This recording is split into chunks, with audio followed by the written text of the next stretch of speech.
Hello everybody, I am Jedi Jack Penguin and welcome back to another LEGO Star Wars review. So today we're going to be looking at set number 75259, Snowspeeder 20th Anniversary Edition. This set includes 309 pieces, retailing for $39.99 when it released on April 1st of 2019. Box art, box art, box art.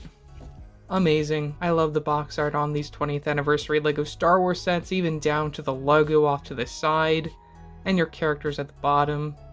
Get the snowy planet of Hoth as the background for your model.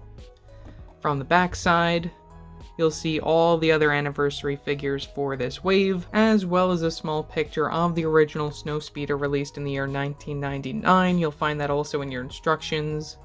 And from the back, you'll also see your characters interacting with the builds included. As I got this back in 2019, I can't properly show off the box contents, but we got a total of 4 numbered bags, as well as your stickers and instruction manual. Instructions mimic the front of the box for the time period. From the back, you get your Win Robot, piece count, 2 pages, failed gimmick wave, minifigures from the other April set releases, not the anniversary ones. And I do have to mention, in the front of all of these 20th anniversary LEGO Star Wars sets, they did have a little blurb about the anniversary, and a quick comparison of the original one to the remake that they made to celebrate the anniversary, advertisement for the anniversary figure from this set, as well as the ones in the other sets. And the thing I feel is really missing from these 25th anniversary LEGO Star Wars sets, just talking about where these sets come from, the Battle of Hoth from The Empire Strikes Back, featuring pictures of it from the film.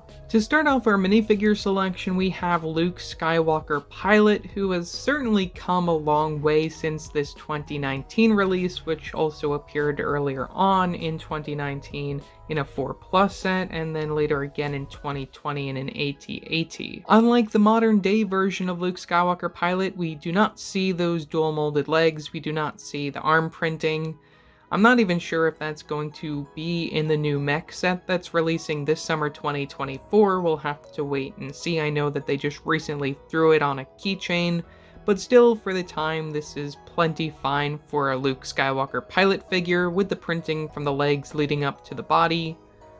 Get the back printing, and a double-sided facial expression, one with a little smirk, and then from the other side, you'll see a bit of a concerned open mouth face, where you'll also see he pulled up his goggles. Overall, not a bad figure, even though we've seen improvements. Piloting our Snowspeeder alongside Luke, we have Dak Ralter, who is exclusive to this set. Just like Luke, we get that same exact torso and leg print combination for the Rebel pilots. We get a special print from the top of the helmet with the blue Rebel signs. Unlike the red ones, you'll see atop Luke's helmet, and you'll see a double-sided facial expression for his character, one with a smirk, and then more of a scared face for when the AT-AT stomps on the Snowspeeder, delivering a poor end result for this character. And then finally, what's a Hoth-themed set without a Hoth Rebel Trooper minifigure, who was also exclusive to this set at the time? We get a common reuse facial expression underneath the helmet. As for the helmet design, it'll be the same one from back in 2010, just recolored in that dark tan. Get the visor from the front, which you can remove and put from the very top if you want. Torso print for this guy will be the same one that you would have also seen within those 2 gimmick sets, which were shown in the back of the instructions.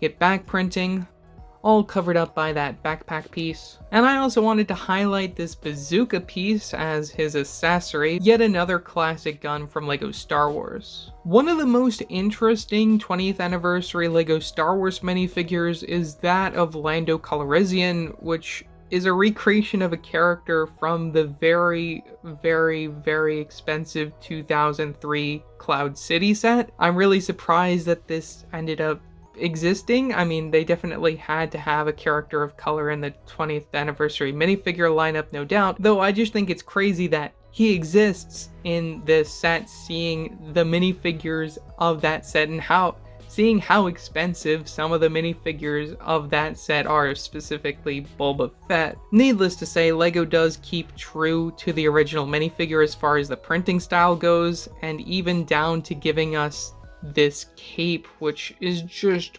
absolutely stunning, having it with the yellow on the inside and then the blue on the back, covering up that 20th anniversary logo. So this could really just, you could pretend that this is the minifigure from that 2003 set, but still, to tell them apart from that original minifigure, you do get that logo from the back. And I believe that the cape on the original figure would be in a different style than this cape. This one's probably a lot more shinier than the original minifigure, which is, again, makes it way easier to tell them apart, I would hope. And you do get that classic gun for the accessory. Wish it had a red stud, but I'll take what I can get. Like the other characters celebrating this anniversary, we get a display plate with an exclusive print, 20 years of LEGO Star Wars, with the name of the character, Lando Calrissian. You can place him from the back in the studded area, and you get that 2x4 plate piece. That helps you connect him to the rest of the characters in the lineup. With our minifigures out of the way, let's take a look at the two builds included. Alongside our main build of the Snowspeeder, LEGO includes this gun tower turret, or at least that's what they call it through LEGO Shop at Home. From the back side, you'll see this little hinge area, which I guess is supposed to represent where you can look into, like, guess where you're shooting at your enemy, maybe? From the side, you'll also see another clip piece connection with some binoculars. Maybe that's also to help try and look where you're trying to shoot this thing.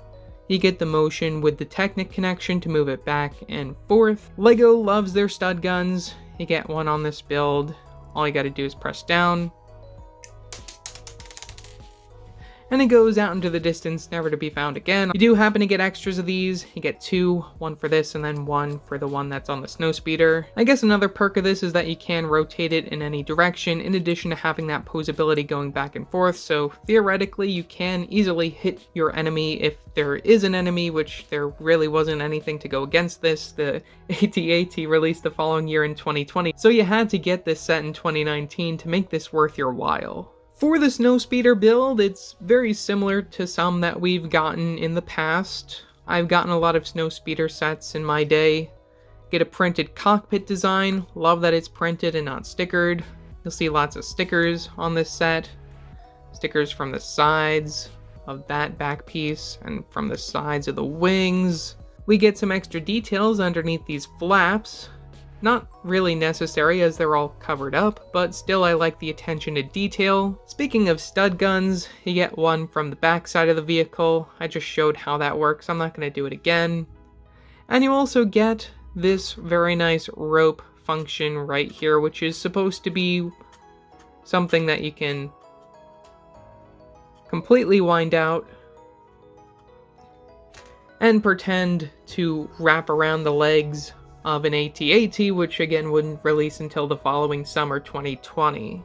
After trying to wind that up again for 2 minutes, I can safely say that string is one of my least favorite parts of LEGO sets. I really hate when they include it because it's just really annoying and painful. Finishing up with the wings from the back, you'll see the engines, which again goes to show the attention to detail where you even see the insides of them underneath this flap.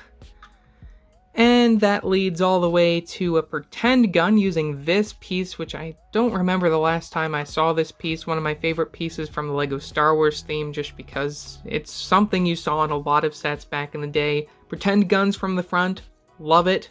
Though unfortunately LEGO still hides some rapid fire shooters underneath the set. You can see that we get two of them, one from each side. All you gotta do to launch them off is press down from the back. And it goes out into the distance, never to be found again, and you can reload that, you do get an extra. On to the cockpit design, you can easily just lift this up all the way from the back side using that clip piece connection, though if you only want to lift up the front, you do get those different type of clip piece connections. Makes a little bit of noise, so then you can just open up the front part there. But to make our lives a little bit easier, I'm just going to lift that up entirely. One thing I wanted to highlight right away is this sticker over here, which I believe is to represent the scene of an AT-AT, maybe teasing the set we'd get in the following summer wave. Really cool that they include that. you'll get one of those classic control panels, cheese slope. You get those minifigure leg separators from not only the front, but the back, which I really appreciate them including that instead of having it all studded out. Makes it way easier to place your characters in and remove them after the fact without leaving their legs. When placing the characters in the vehicle, I do recommend removing their accessories. You can place their legs in the separator and lay them back a little bit, and have their heads touch. Very nice and easy, perfect fit, and again, as I said, no studs from the bottom, makes it easy to remove your characters if you don't want to have them inside the vehicle. So overall, for $40, this set really should have stuck around longer. The only reason why it retired so soon was purely because it included a 20th anniversary minifigure and they wanted to get those off the shelf right after 2019, I guess. It's really a shame because they did release an AT-AT the following year in 2020, and this would have been a really nice set to go alongside it, and I know a lot of people really wanted that, and eventually just got too late for them to release another Snowspeeder, and also this is the last Snowspeeder that we got from LEGO 2019. I really do wonder when the next one is going to come. Maybe next year, 2025? We'll have to wait and see. So yeah, that's all that I have to say for this video. Leave your thoughts down in the comment section below, what your thoughts are on this set. Also, don't forget to like and subscribe and hit that bell icon so you don't have to upload a new video. So yeah, that's it for now, and I will see you next time. Bye!